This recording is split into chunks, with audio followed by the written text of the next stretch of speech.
Hey guys, wanted to talk to you today about the S.A.F.E knife, one of my most usable and practical hollow handle survival knife designs. This is not a new knife for me, although this particular knife I just completed. But the design I've had for several years, probably close to 5 years now I've been doing this knife. So we've kind of had a couple of evolutions. It's gone through some upgrades and refinement of the design to make it more user-friendly and even more effective. So, just going to go over some of those features today and show you, for those that aren't familiar with my knives or that, want to know, is it practical to use hollow handle survival knives? Well, that's up to you. Whatever you want to use that makes you happy, go for it. But we're going to talk about the S.A.F.E knife today. That stands for Survival, Adventure, Field, and Exploration S.A.F.E knife. So let's go ahead and get right into it. This is a stainless steel knife. Most of my survival knives, in fact all of them now, pretty much are stainless. And that's one of the features right there that I put on these survival knives. The little tab that goes around here is attached via a shock cord. So whenever you open it up, you can see it flies out of the way. The reason for that is whenever you draw the knife, you're not drawing it across your retention strap and possibly cutting it or nicking it or whatever else. Plus it just makes it handy to have it back out of the way. You can see how it just, even if I push it there, it goes back out of the way. And that's by design. So that feature works pretty good. That's been there since the original model and I like it. It's incorporated in several of my models. So we draw the knife. And this is brand new, so the sheath, everything's going to be tight until it gets worked in. We've got a 4 3/4 inch long blade of CPM 154 stainless steel. It's got a coat of oil on there right now, so it probably looks a little splotchy on screen. But flat ground, full flat grind. Got a little bit of a swedge in there to give you a little more penetration at the tip, thin that tip out and give it a little bit of style. We've got a stainless steel guard. This one has a blasted finish, dual lashing holes. Cord wrapped handle, obviously that's kind of ubiquitous on most of the hollow handled survival knives. It's the most practical and efficient way to take care of the handle situation. There are some other ways, but that winds up getting more expensive and more time consuming and everything else. The idea being also that in an emergency situation, you can cut this cord and take it off, and you've got 20-25 feet or so of good usable cordage. So we get down to the butt cap. This is one of my creations. Take this out. This is an aluminum butt cap. The reason being, of course, it preserves weight and balance, especially on a smaller knife like this. You don't want an all solid stainless steel butt cap because it's going to get very heavy and it's going to make the knife very butt heavy whenever you're using it. It's going to tend to pull back this way whenever you want to use the knife. There's no need for it. But sometimes you do want to hammer or pound with the knife, and that's where this stainless steel plate probably won't come in, but there'll be some stills at the end of the video.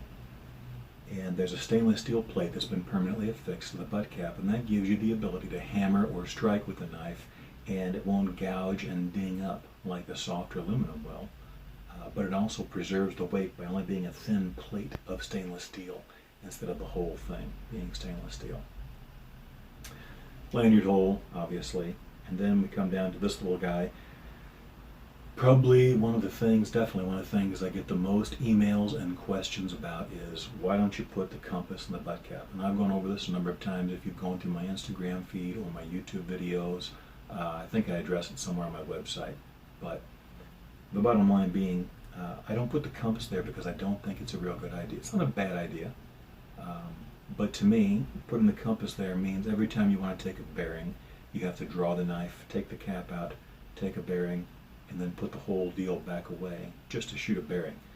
Now, if you're doing some type of navigation, let's say it is an emergency and you've been reduced to your last navigational aid, which is the compass and the butt cap, most of those aren't very high quality. And especially if you've had to hammer or pound the knife, they can be damaged quite easily. So it is a really cool novelty thing, and it is functional.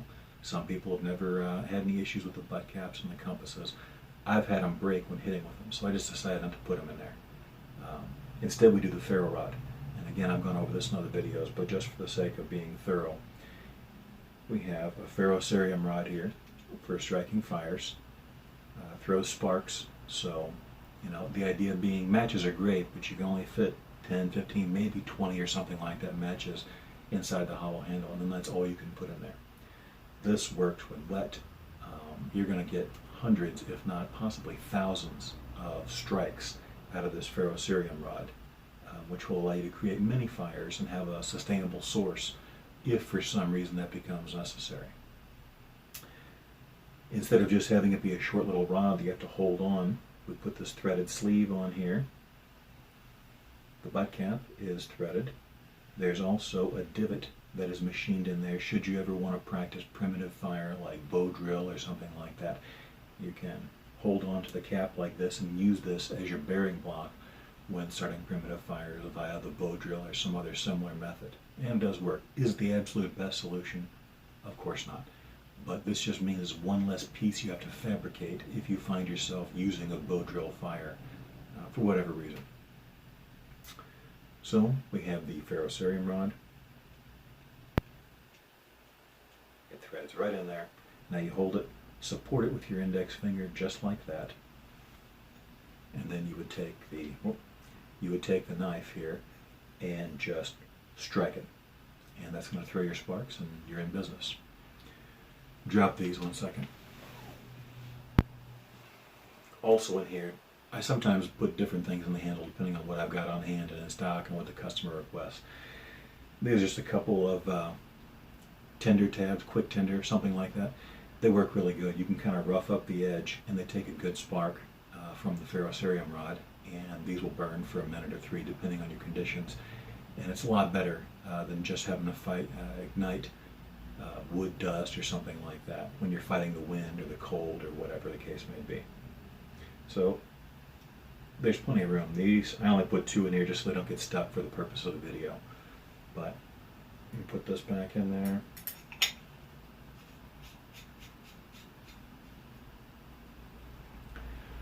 Okay, and there you go, that's the S.A.F.E knife.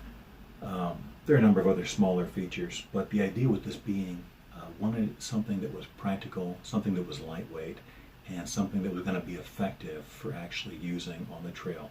I've got my original S.A.F.E knife. This is the one I made. This is the original prototype. It wound up staying with me. There are a few minor aesthetic things that I wanted to change, so I kept it in the shop. This one has gone with me on hundreds of miles of trail, and it's still going strong. And you can see not a whole lot has changed in the design. It's still basically the same knife. The primary difference being between these two, this one has a steel handle and it has the micarta wrap around it so that it gives you a little more grip. It's got one of my earlier versions of the stainless steel plated butt cap, but otherwise it's almost identical. I did away with the steel handle. This one here, I'll put this away. This model here, this S.A.F.E knife, has an aluminum handle. A couple of reasons for this. Number one, the primary one being weight. This knife, I probably can't do it. It never works when you do it on video.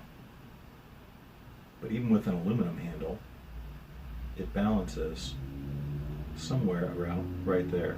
Okay, which is not amazing, but it's not bad. There's just not a whole lot of way to make it lighter, a whole lot of ways. If I didn't have the steel plated butt cap, I could get it to balance right about at the guard, which would be ideal. But to me, I like the functionality of the butt cap, and this knife is light. It weighs right around 7.5 ounces with the ferro rod and a lanyard, and the steel plated butt cap, all of that. So to me, that's completely livable. But that steel plated butt cap, the aluminum handle, all of that, and you don't really sacrifice much in the way of strength. A steel handle for this knife is just kind of overkill. I mean, I can't imagine a scenario in which you're actually using the knife for a knife that you're going to need the strength of that steel as opposed to aluminum. It's fairly thick-walled aluminum, and it's going to be, you know, it gives you a good grip, good weight. And this is a knife with this weight and size that you can use all day long for whatever you're doing, and there's not going to be much in the way of fatigue. It's very comfortable. So, let's get on to the sheath. So we have, and I guess show the whole deal here. This one, if the knives don't have saw teeth, I typically put a lining on there depending on the type of knife. This one has a full calfskin lining on both front and back of the inside of the sheath. The reason for that being it gives you a nice, smooth, quiet draw. It helps prevent scratches to the blade, and it just looks nice. It dresses the knife up, gives it a nice feel to it, feel of quality. So we have a tie-down tab here. I don't go too fancy on these, and I'm going to get into some of the reasons for that here in just a little bit.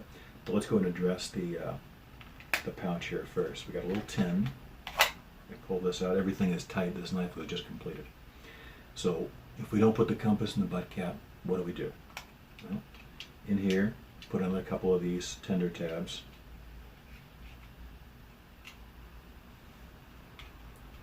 This is, to me, one of the most overlooked things in many survival kits, is a little flashlight.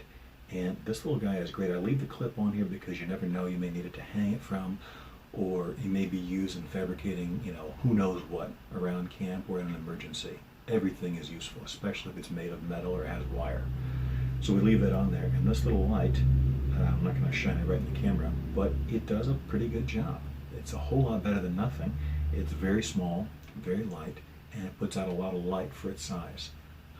If you find yourself in some sort of emergency, you're going to want light right away, especially if you wake up and it's dark, or if something happens. You may not have the ability to get fire going for hours or maybe days, depending on what's going on. So having a light available immediately is going to be a big deal, in my opinion. Then the next thing we have in here is a compass. Okay, so pop this out. It's got this nice long piece of cordage on here so that it can be used for whatever purposes you may see fit or necessary. The idea being we put this around our neck because I think to myself, if I'm in, let's say it's an emergency situation, a survival situation, you may find yourself having to navigate right away, and that may be a very important part of what you're doing, getting back to a road, getting back to town, whatever it is, camp, who knows where. So I'm not going to want to sit here and draw my knife, especially if I'm wearing gloves or a big coat. I'm not going to want to constantly have to draw my knife and take that butt cap out and shoot a bearing and put the whole thing back. So to me, this was a better solution. The first thing I would want to do if I'm healthy and able to move and need to navigate, and this is the only compass or navigational tool that I have left, I'm going to take this guy, put it around my neck, and that way I can tuck it inside of my shirt, inside of my coat, whatever, and now that compass, which is extremely important for navigation, is close to me. It's protected, and I know exactly where it's at. I need to use it. We're just going to pull this out. And all we got to do is lift this flap up, and you can see there's a nice high-quality button compass in there. I can shoot a bearing, decide where I'm going to go, and then instead of having to put the whole thing back, I just pull on it like this. It draws the leather flap nice and tight, protects the compass all the way around, and I can just drop it or tuck it back into my shirt, and I'm good to go. So that to me was a better option than just putting it into the butt cap of the knife. Everyone's going to have a different opinion. You're entirely free to do what you want, and I respect other people's decisions to do it their way. But this is my way. That's how we do it. Back to the sheath here. I guess we can put this. And by the way, this is removable.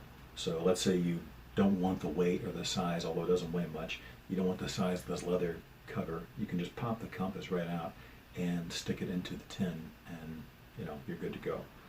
But the idea being, you keep it nice and protected like that. So you open it up, draw a bearing, or shoot a bearing, and you close it back and take care of that little guy.